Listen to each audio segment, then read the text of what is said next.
역사의 흔적을 찾는 6월 2일 투데이.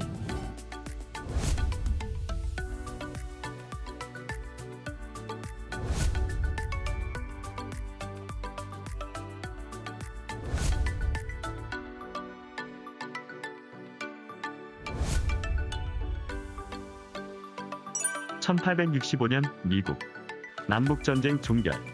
미국 연방정부와 연방에서 분리할 권리를 주장했던 남부 11개 주 사이에 일어난 전쟁으로 근본적인 원인은 남부와 북부의 경제상의 차이 때문이었습니다. 남부는 노예 노동에 의한 대농장이 경제의 기초인 반면 북부는 제조업이었습니다. 1861년에 시작된 전쟁은 1863년 링컨이 노예 해방령을 선언하고 북군이 게티스버그 전투에서 승리하면서 균형이 무너졌습니다. 1924년 미국 인디언 시민권 법령 통과. 미국은 미국 영토 내에서 태어난 모든 원주민 인디언에게 시민권을 부여하였습니다. 미국은 1830년 인디언 이주법을 시작으로 많은 정책을 시행했으나 캘리포니아 금광 발견 등 필요에 따라 기존의 권리를 무효화했습니다. 인디언에 대한 실제적 권리는 1950년대에 이르러 인디언 단체가 생기고 인디언의 시민권을 존중하는 분위기가 형성되면서 갖춰졌습니다. 1961년 미국 해밍웨이 자살.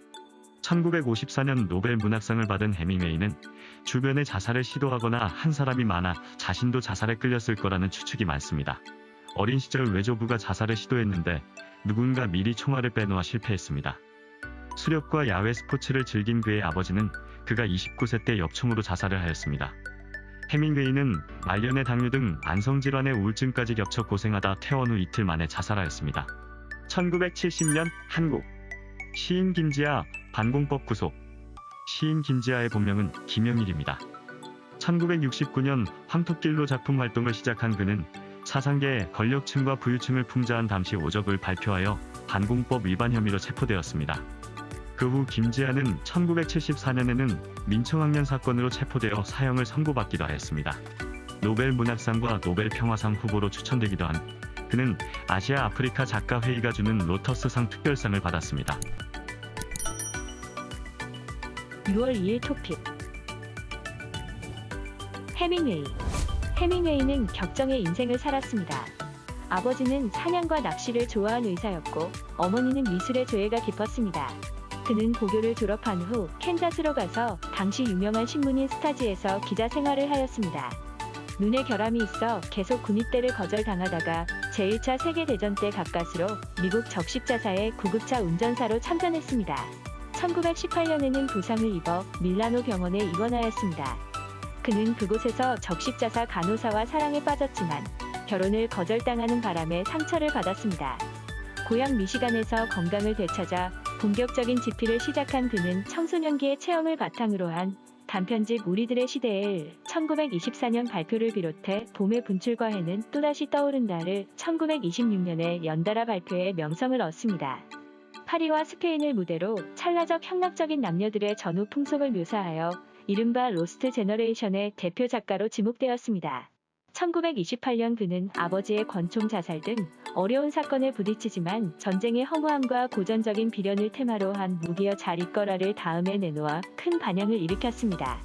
1936년 스페인 내란에 공화 정부군에 가담하여 활약한 그는 그 체험을 글로 옮겼습니다. 1938년 희곡 제우열이 탄생됐고 다시 1940년에는 스페인 내란을 배경으로 미국 청년 로버트 조단을 주인공으로 한 그의 최대의 장편 누구를 위하여 좀은 울리나를 발표해 명성을 이어갔습니다.